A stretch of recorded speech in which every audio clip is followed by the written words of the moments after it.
Bonjour, et bien un nouveau rendez-vous sur la chaîne Étonnant Nom, la chaîne qui compte un peu des anecdotes sur la vie d'une façon générale, et ce qui peut sembler étonnant. Alors ce matin, en fait, je viens vers vous à la fois pour avoir des questions et puis pour donner un petit coup de gueule parce que j'ai eu en fait en 24 heures deux mauvaises expériences, donc avec la France encore. Comme vous savez, je suis expatrié en Thaïlande et c'est vrai que je complains beaucoup sur le système français qui paraît en fait à chaque fois super abouti avec des espaces adhérents, etc. Et en fait, ça marche jamais. Donc là, par exemple, c'est même pas 24 heures, c'est en 12 heures. J'avais besoin d'un récapitulatif de charges sur un appartement que j'ai en France.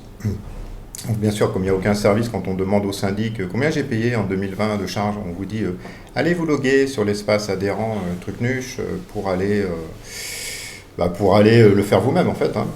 Donc je me suis logué et puis je constate quoi au moment où, enfin, après quand même une petite investigation, parce qu'il faut comprendre le site internet où ça se trouve, etc. Et bien en fait, pour constater que ça marche pas. Bon, comme j'allais presque dire comme d'habitude.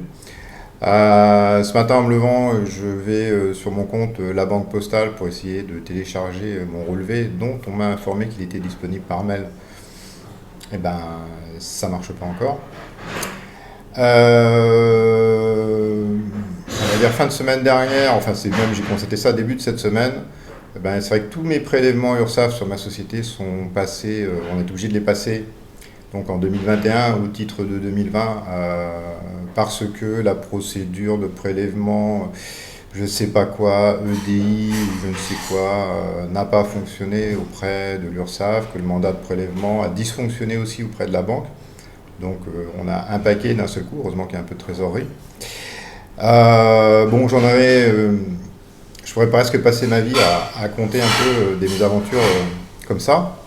Ce que je voulais savoir, c'est des gens qui ont vécu dans des pays modernes. Alors, on ne parle pas de la Thaïlande parce que c'est vrai que c'est moins abouti, donc on a aussi moins de dysfonctionnement, mais on va dire, je ne sais pas, USA, partout en Europe. Est-ce que vous constatez aussi que c'est autant la merde que chez nous? C'est-à-dire, je vous dis, même les choses basiques et simples sont soit infaisables, soit très compliqué pour se loguer sur un site web de sa banque. Bientôt, il faudra envoyer un peu d'ADN, voire une prise de sang pour bien prouver que c'est vous, parce qu'il y a les processus d'identification forts avec des codes qu'on vous oublie, qu'on vous demande aussi de changer périodiquement. Tout ça, en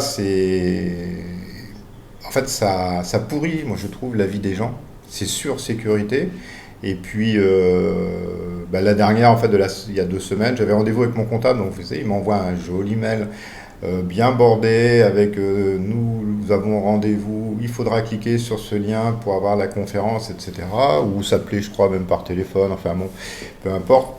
Et puis, vient l'heure du rendez-vous, il passe même à travers le rendez-vous, vous voyez. Donc, c'est comme si, on vous faisait une voiture de luxe, toute option. Donc, on vous présente qu'il y a 500 options pour votre sécurité, pour votre confort, etc. Et au moment de mettre la clé dedans, elle ne démarre même pas. Donc c'est assez cocasse. Voilà, donc c'était un peu mon coup de gueule d'aujourd'hui, c'était court.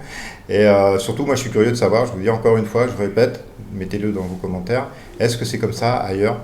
Quand j'avais 25 ans, j'étais avec une Allemande qui est venue vivre en France avec moi et qui me disait que ça marchait quand même mieux en Allemagne, a trouvé que le système français était déjà un peu en dysfonctionnement, je crois qu'il l'est de plus en plus. Donc voilà.